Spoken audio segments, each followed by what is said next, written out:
بدلے گی عورت تو بدلے جہاں۔ عقل کو خراب کرنے والے جو علوم ہیں، جو نظریات ہیں، ان سے اپنے گھر والوں کو بچانا، خود بچنا اور گھر والوں کو بچانا ضروری ہے۔ مثال کے طور پر دیکھیے، جیسے ایک بچی اپنی مرضی سے نکاح کرنا چاہتی ہے تو اسے ولی سے اجازت لینے کی ضرورت نہیں ہے۔ بیک گراؤنڈ میں کیا چیز ہے کہ اگر ایک بچی نکاح کرنا چاہتی ہے تو وہ آزاد انسان ہے۔ ہر بچی یہ بات کہتی ہے کہ میری آزاد مرضی ہے، میں دنیا میں جو چاہے کر سکتی ہوں، مجھے روکنے والے ماں باپ کہاں سے؟ یعنی مجھے ماں باپ کیوں روکیں؟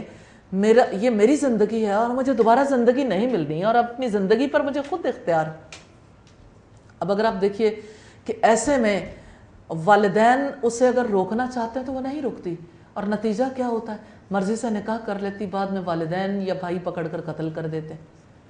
اب آپ مجھے یہ بتائیے کہ جب عقل کو خراب ہونے سے نہیں روکا تو زندگی بھی خراب ہو گئی، عقل بھی بگڑی، نتیجہ یہ نکلا کہ زندگی بھی گئی، اور اسی کے نتیجے میں بھائی اور باپ بھی گئے۔ یعنی ظاہر ہے کہ قتل کرنے کے نتیجے میں انہیں مقدمہ بھی فیس کرنا ہے اور پھر اس کی سزا بھی بھگتنی ہے، اور ممکن ہے جان بھی چلی جائے۔ تو بات یہ ہے کہ میڈیا نے مغربی تہذیب کے زیر اثر عقل اور فکر خراب کر دیے کہ تم اپنا رشتہ خود تلاش کر سکتی ہو۔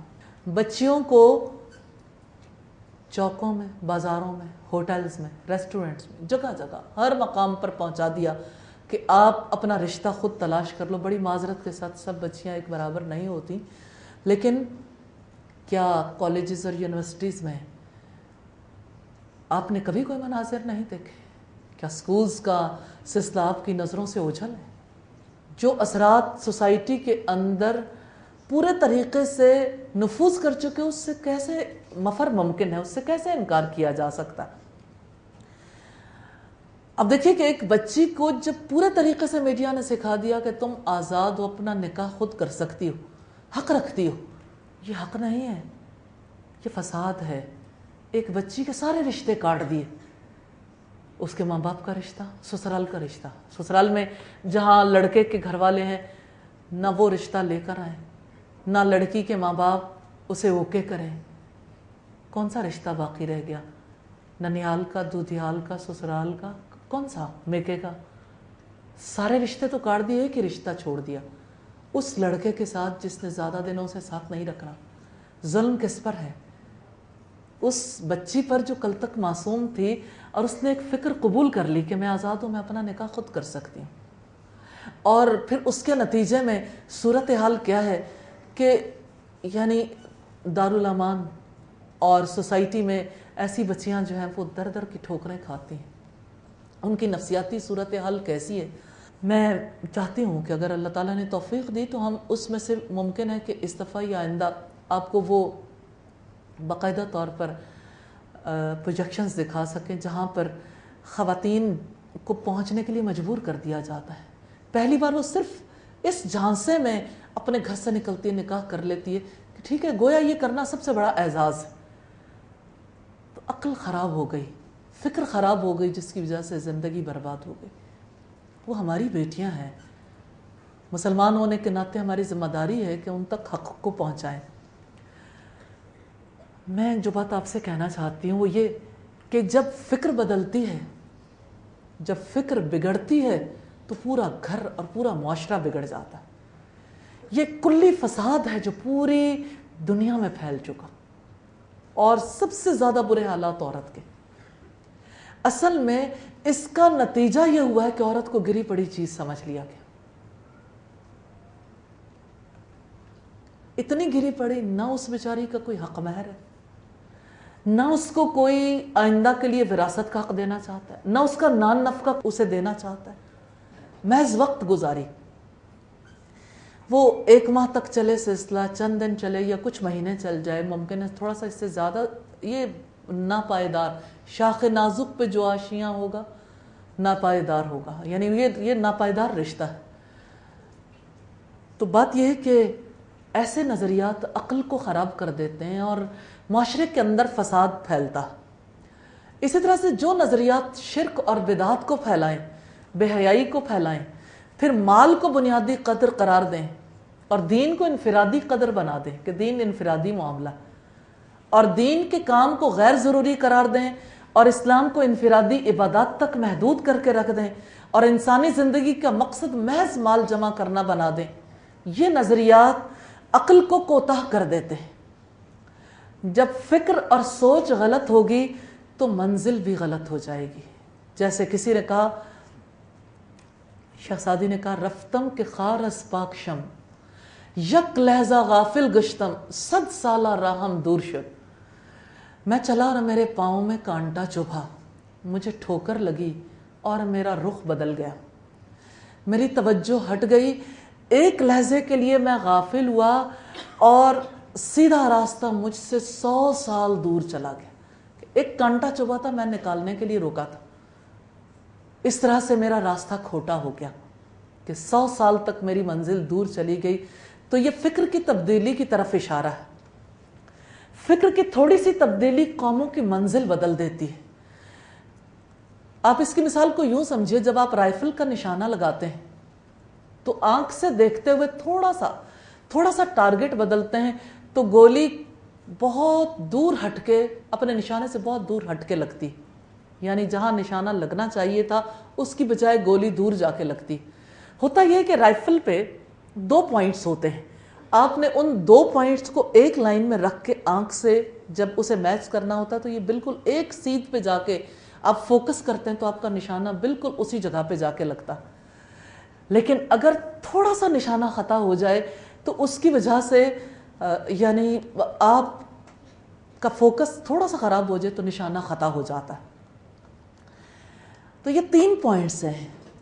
اب اگر آپ ان 3 پوائنٹس کو دیکھیے، اسلامی زندگی میں کتنی اہمیت کی حامل بات ہے کہ آپ کی نظر ہمیشہ ہر کام کرتے ہوئے اللہ کی رضا پر، جب کبھی کوئی عمل کرنا چاہیں اللہ کی خوشی کے لیے کریں۔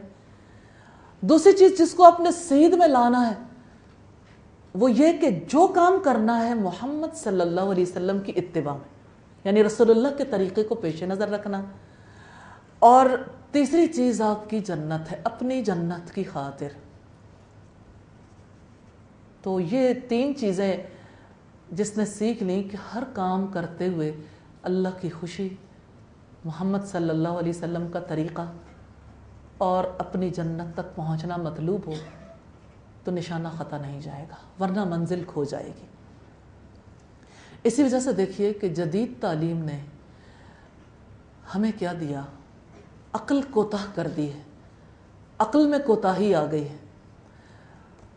تو اس لحاظ سے یہ جو باطل نظریات نے کام دکھائے، اس کے مقابلے میں، اس کا مقابلہ کرنے کے لیے پہلے اس کو سمجھنا بہت ضروری، اور اس کے لیے جدید تہذیب کو باقاعدہ طور پر سمجھنا ضروری ہے کہ اس نے کیسے ذہنوں، دلوں اور معاشروں کے اندر پنجے گاڑ رکھے، جس کی وجہ سے پوری سوسائٹی کا نظام بگڑ گیا، جس کی وجہ سے اللہ کی طرف نظر نہیں اٹھتی، جس کی وجہ سے محمد صلی اللہ علیہ وسلم کی اتباع کرنے کے لیے کوئی اپنی ذمہ داری محسوس نہیں کرتا، جس کی وجہ سے جنت کسی کے لیے منزل مقصود نہیں رہ گئی۔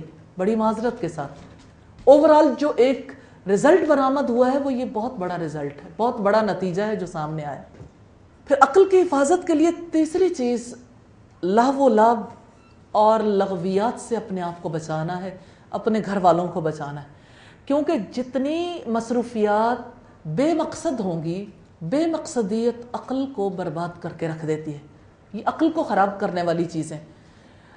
اور اگر آپ یہ دیکھنا چاہیں کون سی چیزیں ہیں جو انسان کی عقل کو کوتاہ کرتی ہیں، تو اس کو سادہ لفظوں میں، سادہ طریقے سے ہم دیکھ سکتے ہیں کہ جیسے اس میں ہر وہ چیز آ جاتی ہے جو انسان کو رب کی یاد سے غافل کر دیتی ہے۔ آپ نکالنا چاہیں ذرا نکالیے، کیا کیا کام کرتے ہیں جس کی وجہ سے ہمیں رب یاد نہیں رہتا۔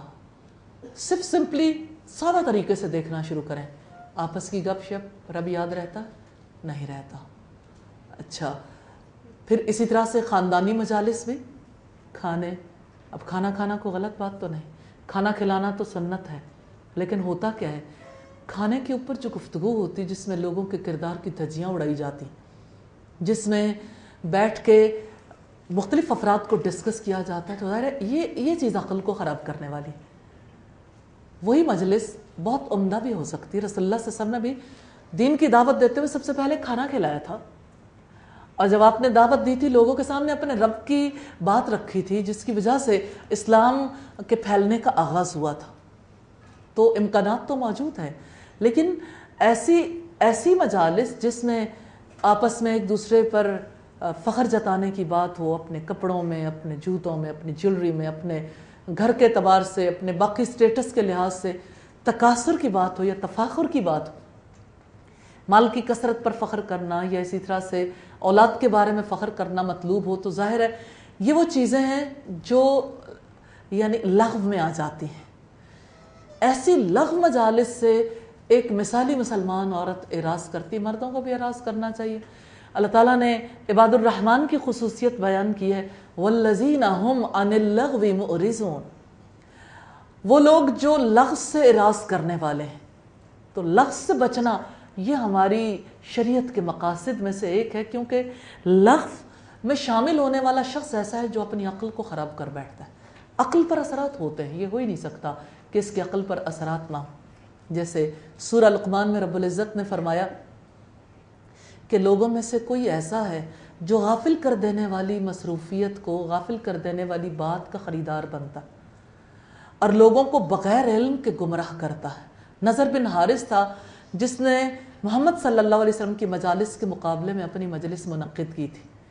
وہ اس کے لیے عراق گیا، رستم اور اسفندیار کے قصے وغیرہ لے کر آیا اور قصہ گوئی کی مجلسیں برپا کیں، شراب پلانے کے لیے لونڈیوں سے خدمات حاصل کی کہ انہیں کھلاؤ پلاؤ اور ان کو قصہ گوئی کی مجلسوں میں مصروف رکھو تاکہ محمد کی مجالس سونی ہو جائے۔ تو اب آپ دیکھیے آخر ایسا کیوں ہے کہ جس وقت لہو و لعب کی مجالس ہوتی ہیں تو ایک بہت بڑی دنیا اس کی طرف متوجہ ہوتی ہے، اور جب دینی مجالس ہوتی ہیں تو دینی مجالس کی بھی بات نہیں کرتی، آپ مساجد کی بات کریں۔ مساجد کی ویرانی کا سبب کیا ہے؟ مسجد مرثیہ خواں ہے کہ نمازی نہ رہے، تو نمازیوں میں کمی کا سبب کیا ہے؟ عقل کو خراب کر دینے والی چیزوں نے اس طرح سے مصروف کر لیا کہ اس کی طرف توجہ نہیں جاتی، اس کو اپنی زندگی کی ضرورت ہی محسوس نہیں کرتے۔ تو غافل کر دینے والی مصروفیات میں جیسے نیٹ ہے، میگزینز ہیں، اب لوگوں کا کتاب کی طرف اتنا زیادہ رجحان نہیں رہ گیا، لیکن بہرحال میوزک ہیں، موویز ہیں، یہ سب عقل کو خراب کرنے والے ذرائع ہیں، اور ان ذرائع کے بارے میں جاننا، ان کی حقیقت کو سمجھنا، اسلام کیوں کسی چیز کو حرام قرار دیتا ہے، اس کا مقصد کیا ہے، کیوں پابندی ہے، اس کے اثرات کیا مرتب ہوتے ہیں، جاننا بہت ضروری ہے۔ اور انشاءاللہ تعالی ہم ایسی مجلس ضرور رکھیں گے، اس کے علاوہ کوئی ایسا پروگرام ضرور رکھیں گے جس میں ہم باقاعدہ طور پر اس کے اوپر بات کریں گے۔